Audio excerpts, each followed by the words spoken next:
What made you write this book? What was the motivation for doing this? The philosophical method of belief testing called, say, the Socratic method, right? Famous process pioneered by a Greek philosopher thousands of years ago. Basically, if you test ideas with questions and then toss out the ones that don't withstand scrutiny, that's a way to strengthen your mind's resistance to bad ideas.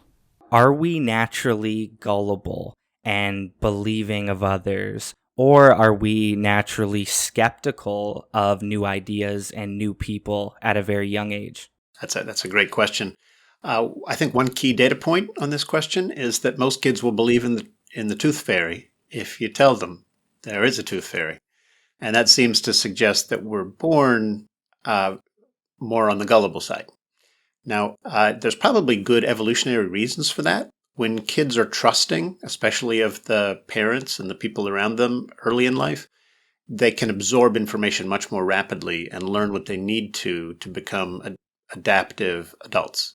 So the evidence seems to suggest that we're born on the gullible side and need to actually develop a more critical frame of mind. That would almost imply a pretty intense responsibility on a parent to build a mental immune system. I guess when you're born, a lot of your physical immune system is foundational, but is it true that the foundational years are based on what a parent or a guardian says to build the strength of a mental immune system? Yeah, that's a great question. Well, so it turns out the body has two different immune systems. There's an innate immune system that basically protects you against microbes that your gene line has already experienced in the past and developed an immunity to. But it also has an adaptive immune system that lets you learn, that essentially learns from experience. So when you're exposed to, chickenpox and develop immunity to further infections to chickenpox, that's your body's immune system learning from past experience. And it turns out the mind has the exact same two systems. We're essentially born resistant to the idea that you should dance with wild abandon on cliff edges, right? We already know that's a bad idea. We know not most of us are born with the idea that handling snakes is a bad idea. But in a complex internet connected world, our inherited or innate ability to spot bad ideas is not enough. We actually need to educate our mental immune systems so that they can spot the many devious forms of mind parasites that are out there. When you think about a child's growth and mental immunity, do you find there's a key age, an important formative years for this, or is it all just as important, or is there a certain age that is very important as a parent to grow this thing? I wish I knew more about the developmental aspect of this. I do think we can start exposing kids to the art of conversational idea testing much younger. So my experience is that a whole lot of education up through high school is pretty rote in nature, unless you happen to get some really good teachers. And then in college, the environment changes a little bit where some college professors, at least, are much more encouraging of sort of active idea testing. And that's where critical thinking really starts to take hold among many of us in our development. But there's actually a movement for philosophy for children, for example, where you actually get kids asking tough questions about what's real and what isn't real, and what's right and what isn't right. And kids are naturally fascinated by these questions, and you can turn them on to the joy of collaborative idea testing young. And I think that can do a lot to enhance our mental immunity. That is very cool, introducing philosophy and psychology to younger people. I don't know if I knew what the word philosophy meant until like the 9th grade. I didn't hear it once in my high school or middle school experience. And of course, it's rare to actually get a philosophy course in high school. Not many high schools offer that kind of thing. And I think that's something we need to correct. When I think about filtering good ideas and bad ideas, the idea of a mental immune system, Until I found your work and heard you speak, I kind of blamed it entirely on social media. I really firmly believed this technology was causing almost all of this. After hearing you speak, it seems like social media is just a current technology, but this is almost tribal, or there's almost something in our genes about belonging. Is that accurate? And do a lot of people blame this fully on social media without looking far deeper? Yeah, well, I do think that social media is a big part of the story of our present moment, and by our present moment, I mean this kind of crazy post-truth world we find ourselves in, right, where ridiculous ideologies flourish, often at our expense. Um, the I do think we need to take a hard look at the way in which social media and other forms of media are moderated. Unmoderated social media interactions often descend into flame wars, and that tends to expose us to the worst. It brings out the worst in us, and it's not serving us well. But of course, many civil libertarians worry about free speech rights, and that if moderators basically decide that some people aren't welcome on certain social platforms, they often get a lot of criticism for exercising their prerogatives as content moderators. So the real alternative to regulating disinformation at the source is to try to regulate disinformation by building up our immunity to disinformation, bad ideas, divisive ideologies, conspiracy thinking, that kind of thing. So, and this brand new science is coming along that basically says we can understand how mental immune systems work, and we can figure out how to make them work better, not because I'm trying to manipulate you into serving my political agenda, but because those who care about the well-functioning of minds and mental health can actually research this and find the actual evidence for what helps our minds do a better job of spotting and removing bad ideas, and then also spotting and welcoming in good ideas. When we talk about like post-truth and misinformation online, I've always had this hack, and it's not working very well, by the way, where I would use history as a way to comfort me through challenging circumstances. So I would see something that was happening and I would say, oh, it was far worse for my grandparents because XYZ happened. It kind of sounds like, or maybe you'll correct me, that maybe we, even looking back on history, we actually might be in a peak of misinformation and a peak of polarization. And that isn't very comforting. But I'd ask you, historically, if we in fact are in a very rare time. Yeah, well, there's no question. So when you look at the past through the lens provided by this, I call it cognitive immunology, the science of mental immunity, it turns out that societies have been riven by divisive ideas and divisive ideologies going back thousands of years. And magnificent civilizations have been destroyed by ideological thinking. So the problem isn't new in that regard. But of course, our hyperconnectedness via the internet is very, very new. And that's creating all kinds of worrisome forms of dislocation. Each time a new information technology comes along, the printing press, written language was once a novel information technology, radio, telegraph, television. Each time something like this comes along, disinformation gets a head start and starts to spread in ways that cause great deals of harm. And it takes a while for humanity to develop the right mental habits to rein in the disinformation. And right now, the peddlers of disinformation have the upper hand because our mental immune systems haven't yet adapted to this internet connected world. So I think it's imperative that we invest in this new science and its applications to make us better citizens of the new global world. It's super interesting that you said we haven't caught up yet. When you think about our natural desire to eat as much as humanly possible, that is deep within us, and we're still kind of catching up with the idea of agriculture and technology. Like, we have to limit what we eat for longevity. We don't have to consume. Yes. So that's a really kind of an aha moment, realizing that we are still trying to catch up with the technology of food in the West, let alone the technology of the internet or us having a podcast with thousands of people listening. It's very interesting to think that this is a catch-up game in many ways. Yeah, and evolutionary psychologists call this the mismatch problems. So the idea is that our minds evolved in environments that involved small tribal villages, and we developed a set of inclinations about how to deal with people and how to deal with information that was fairly well adapted to that environment. And then when you take creatures like us and put us in and build around us a dramatically different cultural environment, a lot of times our sort of inbuilt inclinations, our inbuilt tendencies of mind don't serve us well.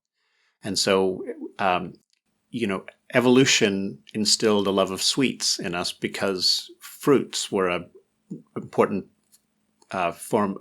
source of nutrition, but turned that same sweet tooth loose in a world where there are candy bars on every corner, and all of a sudden you've got a huge obesity problem, right? And in the same way that we have to learn to modulate our desires for sweet foods to be healthy, we have to modulate our desires for, I don't know, uh, ideologically gratifying fake news in order to be mentally healthy. Is this mismatch a solvable problem, or is this a part of just being human? We're always going to be behind, and we need to find a way just to slow the gap. But this is, throughout human history, going to be an issue now with AI and all the other things. It sounds like the mismatch it's here to stay. Yeah, well, so I think the basic cause of the mismatch is that cultures can evolve much more rapidly than our bodies can, or that our minds can. So our bodies and our minds are always trying to catch up to current cultural conditions. And one reason we're born so gullible is that it gives our parents a chance to help shape a child's mind in a way that will help them navigate the world that they inherit. So to some degree, that gullibility gives us the kind of mental adaptability, the mental plasticity needed to catch up. But every generation faces the similar problem. Only now the problem is kind of on steroids with the internet, and and people are reaping huge windfalls by peddling information that manipulates your mind right now. And if you don't choose your news sources wisely, you're likely to be taken in by their propaganda. Before we dive fully into mental immunity, I have a very unscientific question, which I hope you'll give me a guess or an answer. Do you think on a wide scale, those who are gullible are measurably happier, just in a well-being sense? It's kind of the whole is ignorance bliss question. I imagine being a skeptic can weigh on you. And even when you're looking at things, you're probably looking at it through a scientific lens, or even when you're writing your book, it was heavy research based instead of just a fun typing experience. So are people that are more gullible or ignorant potentially measurably happier in quality of life scale? That's a great question. So there's some reason to think that being religious can make you happier. So religious people are on average a little happier than secular people. That might be due to the religious ideas themselves, or it might be due to other things. We don't know for sure. Actually, we do know that the greater happiness that your average religious person experiences is due mainly to the social connections, the sense of community that those religions provide. So if you build a community that satisfies that need for belonging, but dispense with kind of the metaphysical trappings of gods and heaven and hell and that kind of thing, you can still derive almost all of the happiness benefits. You don't need the metaphysical beliefs to be happy. That's a partial answer to your question. I do think that the other really neat aspect of your question is that you're asking if it's possible to be too suspicious or too critical for your own good? And the answer to that is yes, it is. Just as it's possible to be too trusting and too gullible and thereby easily manipulated by propagandists, it's possible to be so suspicious and so cynical that you undermine your own grasp of reality. Think of flat earthers, right? Or so critical and so suspicious that you undermine your own happiness. Think of the sourpuss, hyper cynical atheist curmudgeon who loses all his friends because he's so hell bent on disabusing everybody of their illusions. So there's a happy medium between too trusting and too suspicious. And in the book, I take a deep dive on the philosophy that helps us figure out where the sweet spot is. You don't need to engage in heavy duty scientific jargon to describe that sweet spot in ways that people can benefit from. But I wrote the book in part for those who really want to understand the science and the philosophy at the foundation of this problem.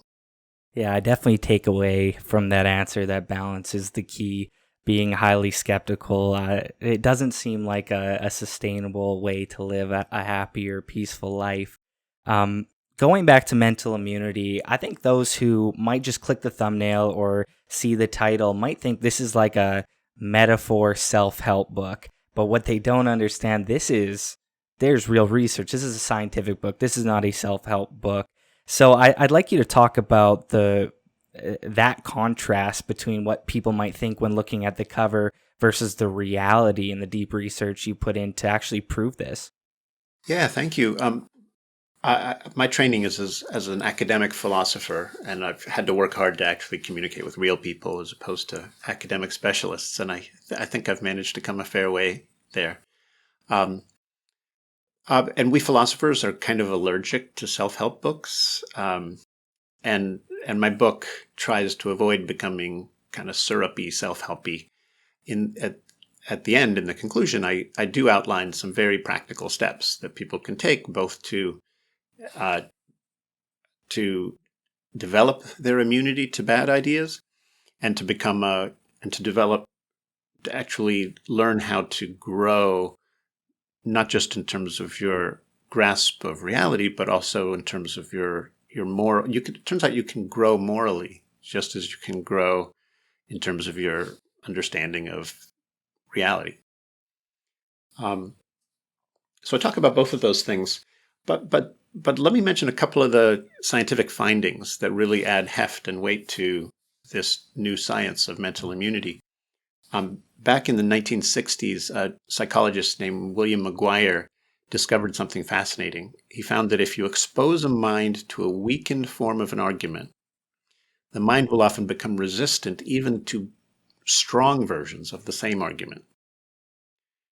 Do you see the parallel here with body inoculation? So he called it inoculation theory, and he basically said, hey, if you want to inoculate people against communism, just take a few silly arguments for communism, ridicule them, make them look silly, and your audience will become more resistant even to credible or creditable arguments for communism. So it turns out people can use this mind inoculation techniques to hijack our mental immune systems, but we can also get our mental immune systems to do a better job we can teach our minds to inoculate against disinformation and falsehood, not just ideas that we find threatening or politically inconvenient.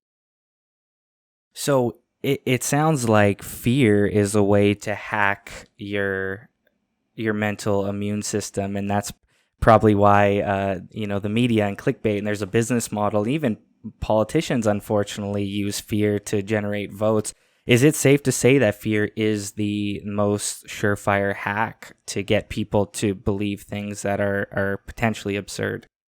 Yeah, so for a long, long time, demagogic politicians have used fear-mongering to agitate their base and turn them into more ardent supporters. So scapegoating immigrants, right? The immigrants are coming to take your jobs, and that's a time-tested technique for hacking minds, and those of us who don't want such demagogues to take over the world need to fight back by actually helping people understand when they're being manipulated by fear-mongering.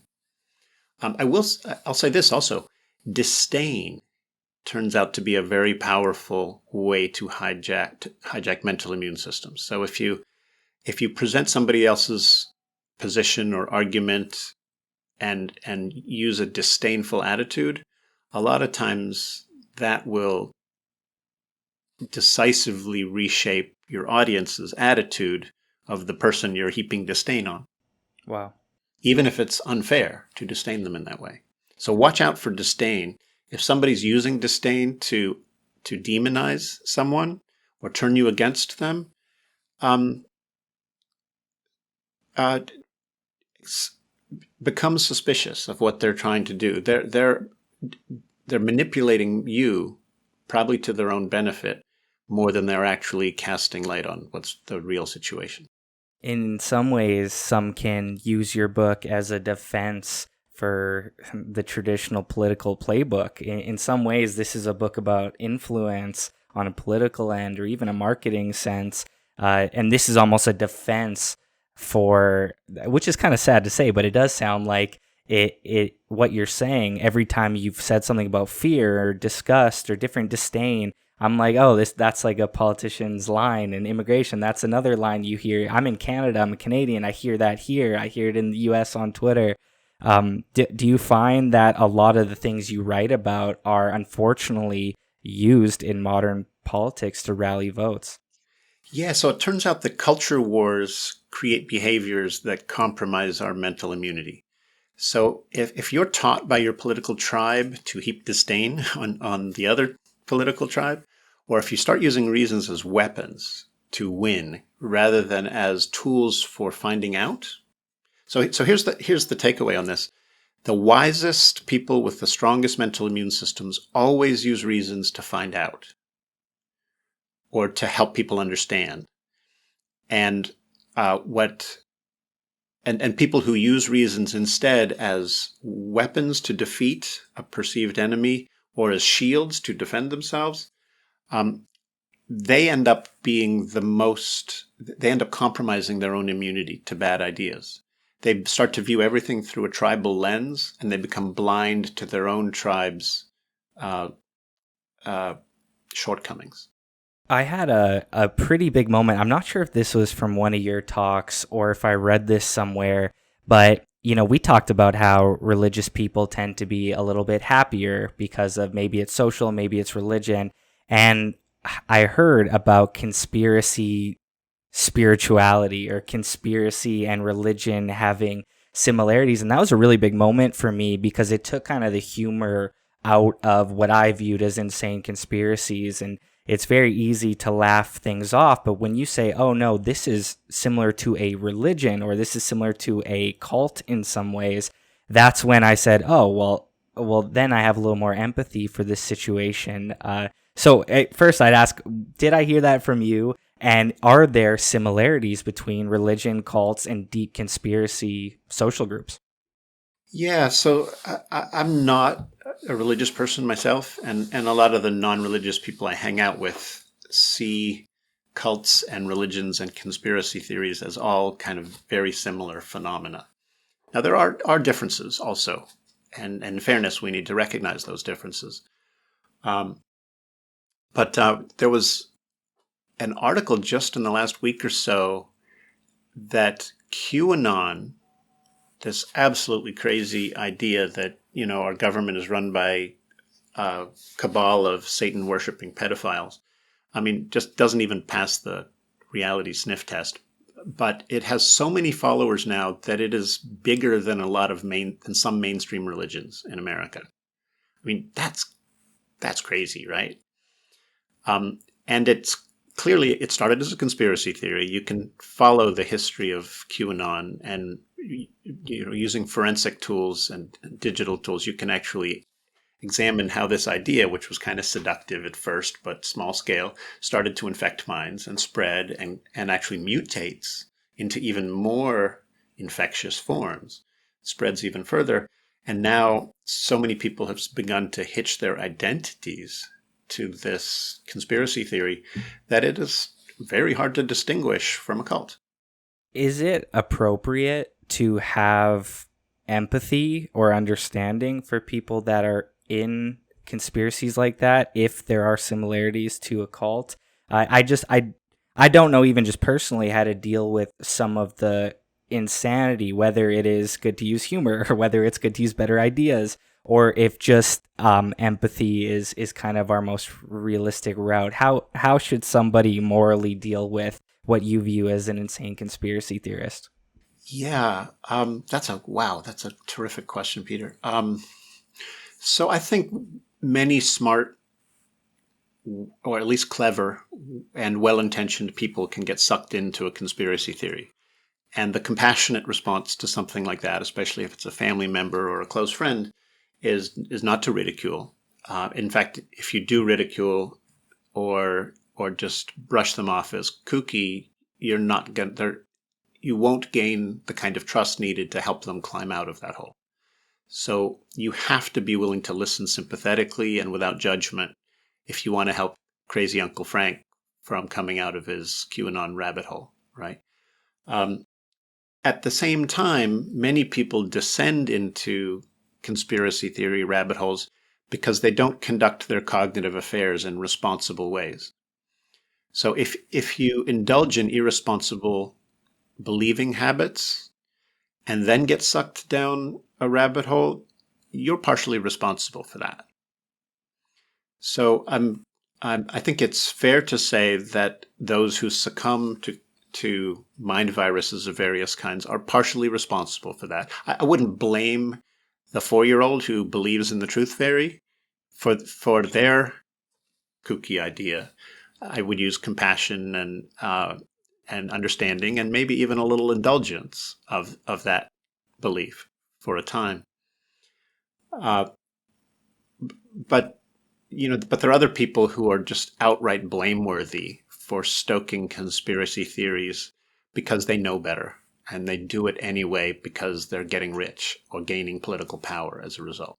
That is a really great distinction. The person that gets sucked in because, they lost their job or they have an addiction in some form, and that is someone that you should support and try to help impact if you can. But the idea of once you start monetizing, once this is your business model for clickbait, for your selling products, that is a really good line to draw from empathy to once this is your business model, you're a dangerous person, right?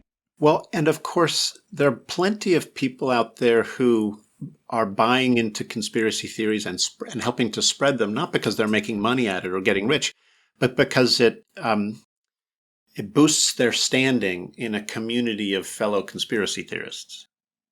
That's a form of gain. That's a form of self-benefit that is morally problematic because you're harming our society's larger capacity to reach agreement about the things that matter most because you're indulging in some highly questionable information spreading tactics without doing your homework on what's true and what isn't true. So there's a degree of blameworthiness there, I think, even if you're not making money at it. So you're saying within the conspiracy there are actual status games. You can not earn money, but you can actually become more popular or somehow gain status within the conspiracy. So a friend of mine, an academically trained philosopher of science, went undercover at a flat Earth convention. Fascinating story, right? His name is Lee McIntyre. He's got a book coming out called How to Talk to a Science Denier. Wow. Great guy. But he went undercover at this flat Earth convention and he started talking to people. In fact, he invited a headline speaker, a keynote speaker out to lunch and talked to him. And the guy ended up basically admitting to my friend that, he just loves all the attention he gets by peddling flat Earth theory. It's gratifying to him. He kind of believes it, but he also kind of knows he's pushing questionable crap into people's minds. But he loves the social standing he gains. He's sometimes paid honoraria, speaking fees for traveling around the world, speaking at flat Earth conferences. These are some of the things that seduce people down very irresponsible thought habits, thought patterns. It's so interesting getting deeper in this conversation because you almost become more understanding every minute because, I mean, of course somebody wants to gain more resources financially. That's human. Of course someone wants more status. They want to feel belonging. They want to feel part of something bigger than them. It's so interesting that a laughable idea on the surface has this baked in seduction that is just powerful for so many people. Yeah, I think the need to belong and the need to feel like you're mattering in some way are two of the deepest human drives of all. And they're so powerful and so seductive that they often lead us to embrace delusive worldviews. So we know that human tribalism can lead you to think in irresponsible ways. But it's also true that just the even more fundamental need to belong, the even more fundamental and need to feel like you're making a difference in the world or that you can make a difference in the world, those things, people will believe anything if it allows them to believe that their life means something. The problem is they often embrace beliefs that harm others in the process, and that's not morally defensible. So if you find that you're meeting your need to belong or your need to matter by indulging in irresponsible thinking, you have some work to do to reshape your own mind. The number one thing that I see in terms of pushback for, I guess, the argument for the conspiracy world, and it is almost, I don't know if it's a fair argument, but it is an argument. It is this grain of truth. There's a grain of truth that almost hacks the ability to believe. And a lot of people will bring up the Epstein situation about how we laughed at guys like Alex Jones and we laughed at these forums 10 years ago. And then they show a side by side. The New York Times article headline is Alex Jones titled 10 years ago. So do you think a major challenge within the conspiracy world is that they do find 1% grains of truth and there have been outliers that you can cherry pick that paint a picture that, oh, there's a need for this in some way? Yeah. So the most successful biological, the most successful viruses can camouflage themselves so that the body's immune system can't screen them out. And the most successful mind viruses can mimic good ideas. So some of the most influential bad ideas have a grain of truth to them, or otherwise pass through the mind's filters by pretending to be good and virtuous or truth or true generally. And sometimes a grain of truth is enough to help a really bad idea sneak past the mind's defenses. So if you're looking at one of Alex Jones's rants and he actually shows you a grain of truth, don't immediately assume that it lends support to the entire kit and caboodle. It probably doesn't, especially given Alex Jones's track record. And understand, right, that the sneakiest and most harmful mind parasites are actually do a good job of snookering you. They look true, they look beneficial, but on more careful scrutiny turn out to be the opposite. There's something I wanted to ask you about that's a lot more current. I remember being in probably like a grade 6 science class or chemistry, and the idea for us, the scientific attitude or the scientific theory, was rigorous criticism at all times, and that just stuck with me since the age of 12 up until 26. And there's a quote that's been kind of going around online that I definitely want to ask you about, and it made me kind of question what's been going on, and it's this trust science, those two words, trust science. And as a kid, at least in my middle school, those two words weren't allowed to be next to each other without criticism. So I wanted to ask you about the general, maybe it's political, maybe it's social, maybe it's tribal now, but do the words trust science, are those two words supposed to be together in a scientific sense? I would say absolutely they should be. Science is one of the most astonishing institutions in our world, and its track record for weeding out falsehoods and finding truths is just unmatched. I know because I worked for 30 years every day. I worked with scientists and fellow professional inquirers, and very, very few of them have sort of ulterior political motives that distort the information and the understanding they're trying to develop. Almost all of them are there because they genuinely want to understand. Their motives are in the right place. Now, scientists make mistakes, and we shouldn't trust science blindly. But if you don't have the time to do the research yourself, you can take it on faith or trust that for the most part, the community of science has done a pretty good job of vetting the idea.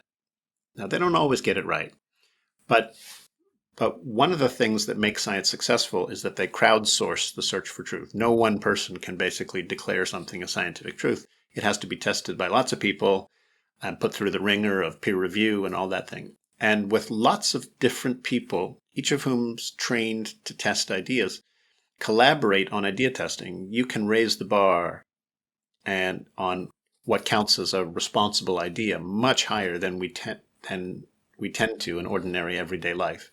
And this is why science is something really precious, it's a light in the darkness. That I think Carl Sagan, the late science popularizer, called it a candle in the dark. And almost all the other sources of information that tend to compete with science are far less responsible, far less rigorous, and far less worthy of our trust than science is. That's a great point. Do you believe for the strength of our mental immune system that total free speech is necessary? So I think, one of the arguments I develop in the book, I'm a big free speech fan, and my political tribe of free thinkers, I guess that's more of a quasi-religious tribe, but believes that free speech and the open, that the free marketplace of ideas and criticism left to itself is a good thing. That's my starting point on this issue. But I've also come to realize that we emphasize our cognitive rights in today's day and age, almost to the exclusion of our cognitive responsibilities, or our speech rights to the exclusion of our responsibilities with regard to speech. I think that it's really, really important right now for us to be emphasizing accountable talk. And we should be offering the biggest platforms to people who show that they can meet shared standards of responsible speech. And we should relegate to the smaller, less significant platforms those who consistently abuse the standards of accountable talk. I happen to support Twitter's ban and Facebook's ban on Donald Trump because I think he's abused the soapbox he's been provided over a number of years in ways that have damaged our mental immune systems. And I can talk very specifically about how he did that. But we shouldn't automatically assume that when a private company like Facebook bans Donald Trump or suspends him for a time, that they are infringing on his speech rights.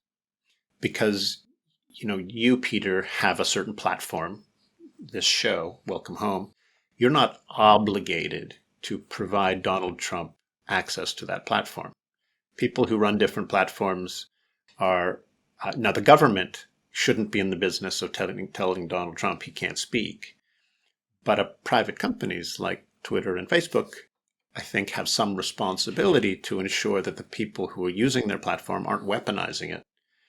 And so I actually support the ban, even though I consider myself as sufficiently aware of the importance of free speech as anyone I know. Is there any truth or any risk of banning somebody or banning a topic that it makes the people that believe that person or that topic more motivated, or to go deeper into the shadows and hide. Because that's the one thing I hear a lot, that these people's beliefs didn't go away when it wasn't on Twitter. They just went darker and further right in many senses. Yeah, I think that's a legitimate concern. And maybe that's a sufficiently powerful reason to moderate my own views on this. I'd have to look at that more carefully. But that's a worry. And of course, it's also when you start to regulate speech in various ways to promote a more harmonious world, there's always a danger that you'll slide down a slippery slope and end up with some Orwellian hellscape. Um, in the book, I argue that thought police are not welcome in the idea space I envision, but we can. I say we can terrace the hillside that we think is so slippery. That the slide down the hillside to kind of an Orwellian tyranny or government control of the thought space, it doesn't have to be as slippery as some of the most alarmist people claim. Does that make sense? Totally. So as we're wrapping up, I have the link to your book in our description, Mental Immunity. But I want to ask you about one piece of information inside the book that can help us have a slightly stronger mental immune system as we wrap up. But of course, purchase the full book in our description. What one thing would I share? One positive thing, a simple thing that we can implement to make us just a bit stronger. Yeah. Well, let's start with this one. Doubts are the antibodies of the mind. They're there when you have when a little voice in the back of your head says something's not quite right here. This doesn't quite ring true. Listen to that doubt. Don't squash it because it makes you uncomfortable. The world's wisest minds learn to listen to their doubts because those doubts are often drawing attention to genuinely problematic features of an idea. So when you shut down doubts, your mind's immune system starts to fail. It starts to function at less than peak capacity. If you learn to listen to your doubts, you don't always take them at face value, because doubts can spiral out of control as well. But learn to listen to your doubts and investigate what they're trying to tell you. Test ideas, and your mind's immune system will get stronger. This is a silly final question. Where do you think our doubts spring from? Is it from wisdom, personal experience? Where do you think a doubt pops up? Wow, that's a lovely question. I've had a chance to think about this a little bit. I think when we encounter complication or conflict or dissonance in the world, when we encounter a situation and it feels conflicted, part of our minds register that as a possible threat and start to generate doubts and questions. And again, doubts and questions often make people uncomfortable, so a lot of times they sweep them under the rug and prefer certitude and simplicity and certitude. But that mental habit won't serve you well over the long run. It might buy you some short-term relief from uncertainty, but it almost always comes at the expense of long-term understanding. So I think the mind generates questions and doubts when it detects problems, and you can actually make that problem detection system in your mind more sensitive. I like to say you can actually make your onboard nonsense detector more sensitive through deliberate practice and the cultivation of conversational idea testing.